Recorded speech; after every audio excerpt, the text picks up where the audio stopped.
denuncia que está llegando desde dentro de Cuba, aún no es oficial, los grandes medios no lo están cubriendo, pero nosotros lo tenemos que hacer porque sí está llegando toda la información, señores, que mientras el pueblo se prepara, el pueblo en Venezuela se prepara para salir a las calles el 9 de enero en defensa de la legitimidad de Edmundo González y de la oposición que ganó las elecciones por un margen tremendo. El tema es que están enviando a jóvenes cubanos para Venezuela como carne de cañón, señores, para sofocar, para reprimir a los venezolanos, señores. ¿Qué están haciendo los Castro? Exportando la represión. ¿A cambio de qué? De petróleo, de infinidad de cosas que le da el régimen chavista y que el régimen castrista lo necesita con una desesperación tremenda, porque de lo contrario, señores, se mueren por inanición. O sea, ellos tienen que tener un donante constantemente para ordeñarlo por un tubo, señores. Entonces, ¿qué sucede con esto? Fíjense, Raúl Castro y su maquinaria de represión han demostrado una vez más su disposición 100% a sacrificar vida para proteger los intereses de sus aliados. Recuerden que han mandado decenas de miles de personas para Rusia, que se hayan documentado en más de 2.000, 3.000 personas enlistados en las Fuerzas Armadas de Rusia que están en el tema de la invasión a Ucrania y se han reportado infinidad de muertes. Pero fíjese, se están valiendo mucho de la miseria, del desconocimiento que tiene la gente, sobre todo en las provincias orientales, señores. Es increíble, pero fíjense cómo se está desatando toda una estrategia muy insidiosa. ¿Y en qué consiste? Fíjense, conscientes de que en La Habana y las provincias centrales es cada vez más difícil reclutar a jóvenes dispuestos a defender este sistema, los agentes del régimen han puesto sus ojos en las provincias orientales de Cuba, donde las condiciones económicas y sociales son más precarias. Ahí, bajo la falsa promesa de defender el socialismo, le ofrecen un pago que podría aliviar la pobreza de su familia, y cientos de jóvenes están siendo manipulados para unirse a esta campaña de represión exportada. Una vez reclutados, los jóvenes son trasladados en tren hacia La Habana, donde reciben un entrenamiento básico antes de ser enviados a Venezuela, sin conocer los verdaderos motivos detrás de esta movilización. Muchos creen que están participando en una misión patriótica cuando en realidad van a ser instrumentos de represión. Recuerden que en Cuba hay muchísima gente que no escucha la radio ni ve YouTube a ningún influencer ni nadie que tenga un programa, salvo para ver, qué sé yo, música, reggaetón, esto y que lo otro. Entonces no tienen idea de lo que está pasando en Venezuela, no tienen idea que el día 10 ahí se puede armar un armagedón, porque va a hacer todo lo posible por retener el poder y simplemente van a ser carne de cañón. Desde ahora se lo estamos diciendo a las personas que nos escuchen, que vean este programa, que se lo transmitan a familiares y amistades, porque lo están haciendo y ya es un hecho. Es urgente que los Estados Unidos, la Unión Europea y todo el mundo civilizado detengan esta carnicería que están orquestando los Castro para los días 9 y 10 de enero y posiblemente mucho más, muchísimo más. Fíjense que, de hecho, los gobiernos de Biden y de Donald Trump, lo que queda de gobierno de Biden, deben unirse en un mensaje claro, que yo creo que no se va a dar, y es que no se tolerará el uso de los jóvenes como herramienta de represión en Venezuela. Sí va a pasar. Trump apenas puede hacer alguna que otra declaración, todavía no está en el poder, y Biden se va a hacer el de la vista gorda, a lo mejor una condena o algo si la masacre es tremenda, pero fuera de eso es un crimen que va a ocurrir en los próximos días, y es importante alertar a todos los cubanos dentro y fuera de Cuba para que a su vez le avisen a su familia que no se dejen manipular por esta gente, señores. Eso es muy, muy, muy importante. De hecho, ni siquiera hay fotos, las movilizaciones y todo esto están teniendo lugar de forma bastante cubierta, como les gusta hacer a ellos cuando tienen una cosa grande entre manos. Por supuesto que no le dan ninguna publicidad, ni mucho menos, pero todo esto sí está ocurriendo, señores. Hablando de esto, tenemos la renuncia de Justin Trudeau. Ya sabemos que ha habido Justin Trudeau, quien es primer ministro de Canadá y aliado fuerte del régimen castrista, señores. Uno de los tipos que más ha promovido el turismo a Cuba y todo esto, pero todo eso le ha fallado y simplemente está teniendo una crisis de liderazgo tremendo. Y de hecho, la viceprimer ministra y al mismo tiempo ministra de Finanzas, que se llama Chrystia Freeland, simplemente ha roto con el gobierno y ha renunciado. También hay que tener en cuenta el trato que le dio Donald Trump y cómo no llegó a ninguna negociación con Donald Trump, llegando este último a decir que Canadá perfectamente podría convertirse en otro estado de los Estados Unidos. El caso es que Justin Trudeau acaba de renunciar y de acuerdo con algunos amigos que conocen bastante de este tema, señores, que conocen bastante de este tema, se está diciendo que la derecha tiene amplias posibilidades de tomar el control. Si esto ocurre así, señores, yo veo muy preocupante el destino del gobierno castrista con un gobierno de derecha, un gobierno que abra los ojos ante la crisis que está ocurriendo en Canadá y de hecho, por supuesto, en Cuba, todo lo que está pasando.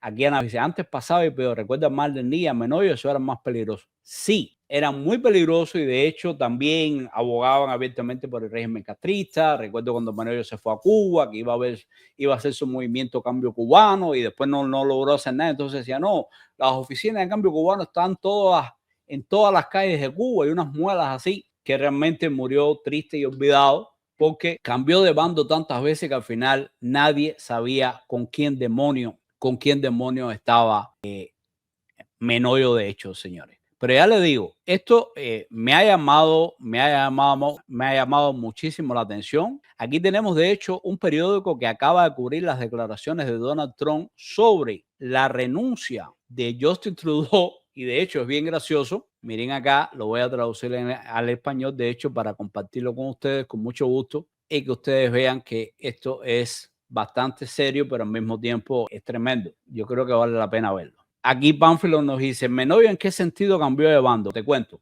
Menoyo fue uno de los principales líderes. De hecho, el hermano murió en el ataque al Palacio Presidencial. Fue uno de los principales líderes que propició la llegada de la Revolución Cubana, del gobierno de los ladrones asesinos, y él era uno de estos tipos. Posteriormente, cambia de opinión, sale al exilio, es captado nada más y nada menos que por Alfa 66, se convierte en un tipo de línea durísima, viene en una infiltración a Cuba, ahí es capturado, de hecho pierde la vista en un ojo, tengo entendido, o sea, es herido gravemente y se pasa no sé cuántos años en una cárcel cubana, o sea, pasa bastantes años. Y después sale de allá y cuando viene para acá de nuevo, pues el hombre viene con la onda pacífica, que si levantar el embargo, que si esto, que si lo otro, y ahí viene lo del cambio cubano. O sea, Menoyo fácilmente cambió entre 3 o 4 veces de posición en lo que se le conoce públicamente, ¿no?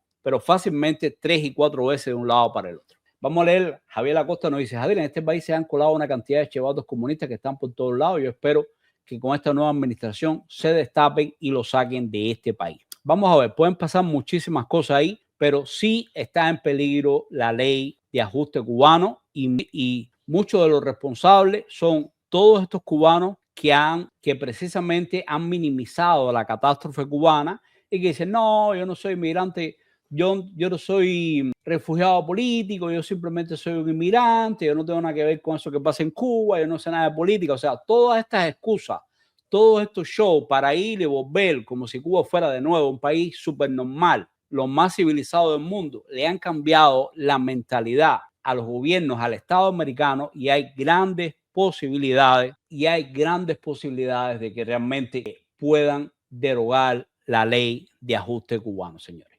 Aquí tenemos, por ejemplo, cuando nos dice este periódico, que nos dice, Trump reaccionó rápidamente a la renuncia de Trudeau, sugiriendo que Canadá debería considerar convertirse en el estado número 51 de los Estados Unidos y mencionó los beneficios económicos y la mayor seguridad ante las amenazas.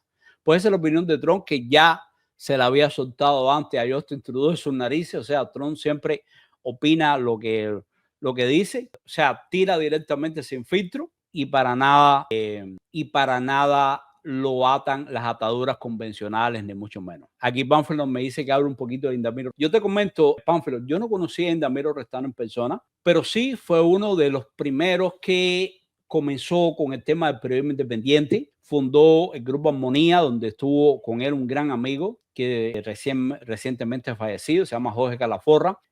Uno de las personas más sabias que conocí en mi vida, hablaba, no sé, decenas de idiomas, era un políglota como pocos lo ha habido en Cuba. Lo mismo te hablaba en polaco, que en francés, que en portugués, que en alemán, el inglés a la perfección. No eso, señores, te hablaba mandarín, o sea, te hablaba con una preparación tremenda, y fue de hecho uno de los miembros del Grupo Armonía, que permanecieron cerca de 60 días en la seguridad del Estado. Los amenazaron de una forma bestial, y no obstante, Indamiro siguió en la lucha, primero en Cuba y después en el exilio. En ese sentido, tengo mucho respeto por Indamiro. Creo que le tocó un momento histórico que supo llevar bastante bien. Exacto. Aquí Pánfilo nos dice, el grupo Armonía lo fundó Indamiro y Fabio Hurtado y otros. Es correcto. Y realmente, ya te digo, era un momento donde esto no tenía precedentes prácticamente, que sí, estaba el Comité Cubano de los Derechos Humanos, pero esto fue periodismo independiente puro y duro, gente de mucha preparación que se enfrentaron directamente al régimen con lo más que teme el régimen, señores, que es precisamente la información. Y con eso le cayeron a esta gente. Y es correcto, Pánfilo, sí, lo vi. Yo estaba en el barco y leí sobre la muerte de Indamiro Restano, que en paz descanse. Aquí nos dice Anabel Menoyo, fue un comunista de nacimiento, fue a Cuba cuando la emigración de comunistas de la Guerra Civil Española, la que tuvo discrepancia con los Castro. Y sí, cambió, ya le digo, de bando en varias ocasiones, señores. Eso fue bien notorio. Pero vamos a terminar, señores, con otro tema que a muchas personas puede que no les guste, pero casi todo el mundo ha dado su opinión. Yo voy a dar la mía, sencilla, modesta, y es simplemente todo este alarde de fuerza tremendo que las páginas estas provocastristas e izquierdistas, que si la familia cubana, que se vanaglorian de proteger a la familia cubana, y que los cubanos vean, están dando como una tremenda victoria, que si Bebechito llenó un estadio de 20,000 personas, no sé qué. El tema es, señores, muy fácil. Si todas las agencias de viaje, de paquetería y todo esto regalan tickets a por mayor, por supuesto que va a llenar no uno, dos estadios. Ahora el hombre dice que va para Tampa a llenar otro estadio, no sé qué, lo va a hacer. Y que si viene Johairo y el otro y no sé qué, y es prioridad del gobierno castrista fortalecerlo. Ya sabemos que detrás de esto hay gente vinculada a Sandro Castro, etcétera, etcétera, hay un tal Helio y así. Pudiéramos hablar muchísimo, pero esto se ha hablado muchísimo, se ha hablado a fondo, de verdad que sí. Pero simplemente dar mi opinión de que esta es de las tantas cosas que va a llevar al fin de la ley de ajuste cubano, señores. Y ya para terminar, de verdad, para mí es una cosa bochornosa que en ese estadio se haya gritado tanto contra Otaola, y que te jodiste Otaola, y que te ganamos y no sé qué. Realmente lo que le están dando más fama a Otaola, señores, y no aprovecharon para gritar contra la dictadura castrista, por la libertad de los presos políticos. O sea, había infinidad de temas que en ese momento que estaban siendo observados por gran parte de la comunidad cubana en diferentes lugares del mundo, incluso dentro de Cuba, que no aprovecharan ese show para realmente denunciar lo que está ocurriendo en Cuba. O sea, fue vergonzoso. Muchísima de esta gente realmente dan lástima. Son personas, los que asistieron, muchas personas que conozco son de bajos recursos, le regalaron tickets, esto y lo otro, y dijeron, vamos a hacer el show. Pero señores, que se hable del éxito de la cultura cubana, etcétera, etcétera, y que eso lo represente, que ahora Destino y compañía dicen que no, que el hombre se ha puesto a la cabeza de la música cubana, estos señores, con canciones como Hacha, o sea, que tienen representaciones sexistas directamente, una pile parte, La Manguera, ustedes saben que La Manguera, se lo dejo a la imaginación, ¿para qué te voy a mentir? La Batidora, la Totaila, señores, o sea, vaya, basta ver las fotos estas, muy gráficas, señores, para saber a qué se refiere. O sea, aquí no hay ningún tipo de música rescatable. Esto realmente, en cuestión de 4 o 5 años, nadie va a tener idea qué coño fue la Totaila, ni mucho menos. Y simplemente lo que está desvalorizando la música cubana, es mi opinión. A muchísima gente le gusta y piensa que es un género y que no sé qué, pero de verdad que para mí no tiene valor ninguno. Y cuando vemos una cosa como esta, y con esto termino ya el tema, señores, este concierto sin duda fue apoyado apoyado, no puedo decir que financiado, pero de que fue apoyado por el régimen castrista, que incluso lo mostró en el noticiero como una victoria, que si Sandro Castro lo felicitó, etcétera, etcétera. ¿Qué más quieren, señores? ¿De qué más estamos hablando? Miren esto, señores. Esto es, vaya, el colmo de la falta de respeto hacia el exilio cubano, y que muchas de estas personas se están viciando de un montón de privilegios que lograron los primeros cubanos que llegaron a tierras de libertad. Miren esto. Realmente bochornoso. Aquello parecía una chusma metida. Ustedes han visto la película Gladiador 1, Gladiador 2, más o menos una cosa así, viendo una batalla campal y el otro hablando de la totaila y el totón y la manguera y todo ese tipo de cosas. Y la quimbeta, que hay otra canción que se llama así. Eso realmente es bochornoso y nada. Realmente a veces uno se queda sin palabras de la indignación que uno tiene, pero dice, wow, hay mucha gente que le gusta, igual se respeta. Pero en medio de todo esto, señores, como les comentaba, señores, aunque en Cuba mucha gente plantea que no hay una oposición estructurada, yo la viví, yo digo que sí la hay, solamente que está lógicamente muy perseguida. O sea, no es completamente ilegal, cualquiera puede ir a la cárcel simplemente por ser opositor. Y claro, entonces eso da pie a que la gente diga, no, en Cuba no hay opositor, no hay oposición. No, en Cuba sí hay oposición. Lo que pasa es que está muy debilitada porque cuando trata de levantar, enseguida los castristas, la policía política le cae arriba y muchísimas personas han ido a prisión. Entre ellos tengo muchísimos amigos míos. Yo pude salir en el 2003, apenas un añito antes de que ocurriera la Primavera Negra, pero me hubiera tocado unos cuantos añitos. Créanme, porque a la persona que se quedó por mí al frente de la Comisión Cuba, que era la organización que yo dirigía, coordinaba en aquel momento, la persona que se quedó por mí, Miguel Van Gutiérrez, le sancionaron a 26 años de prisión. Así que es importante que todos los que puedan hacer algo se unan a la lucha. No necesariamente tiene que ser pública, hay diferentes formas de apoyar, hay muchísimas cosas por hacer para acabar con esa dictadura. El caso es que, señores, la oposición cubana va a estar muy pendiente a qué es lo que va a pasar en Venezuela el día 10 de enero. De hecho, hay un grupo que se llama el Consejo para la Transición Democrática en Cuba, la CTDC, que va a estar monitoreando todo esto y de hecho van a tener en cuenta la convocatoria, sobre todo de María Corina Machado, para una manifestación masiva, para que todos los venezolanos salgan a las calles desde el día 9, muy importante, desde el día 9 de enero, un poco para ir creando el calor necesario para cuando venga la investidura, que los venezolanos ya estén en las calles o puedan regresar con mayor facilidad. Vamos entonces a continuar, pero sí quería que comentarles esto. Estamos hablando, señores, de grupos de oposición dentro de Cuba, algunos grupos muy pequeños, otros más grandes, etcétera, etcétera. Pero el tema es que sí existen grupos de opositores dentro de Cuba y se han unido en esta concertación. Como hace 20 años, antes de yo salir, yo pertenecía, había dos grandes plataformas de opositores dentro de Cuba. Uno era Todos Unidos, donde los líderes, la gente más conocida eran Osvaldo Payá, Héctor Palacio, Elizardo Sánchez Santa Cruz, y había personas no tan conocidas, por ejemplo, como yo, desde su fundación, más o menos desde los años 90, 97, 98, que integraba ese grupo. Además de eso, estaba la plataforma, o sea, la agenda para la transición, donde estaba Marta Beatriz, mi mentor, el abogado René Gómez Manzano, a quien sigo considerando mi mentor. Me une a él una gran amistad. A Marta nunca la conocí, pero a René sí. Estaba Vladimiro Roca, estaba Félix Borne, recientemente fallecido.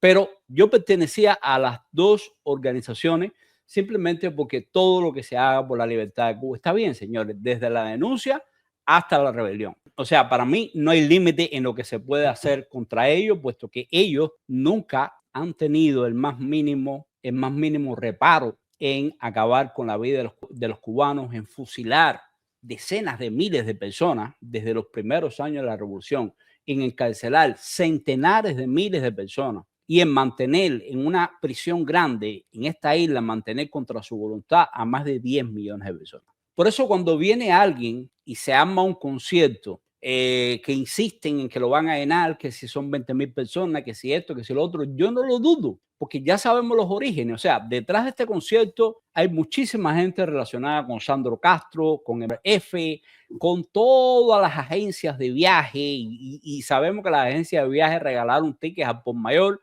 Conozco personas, yo directamente, personas que lo integran, digamos, familias integradas por 4 personas, y le regalaron 8 o 9 tickets. Y así regalaron tickets al por mayor.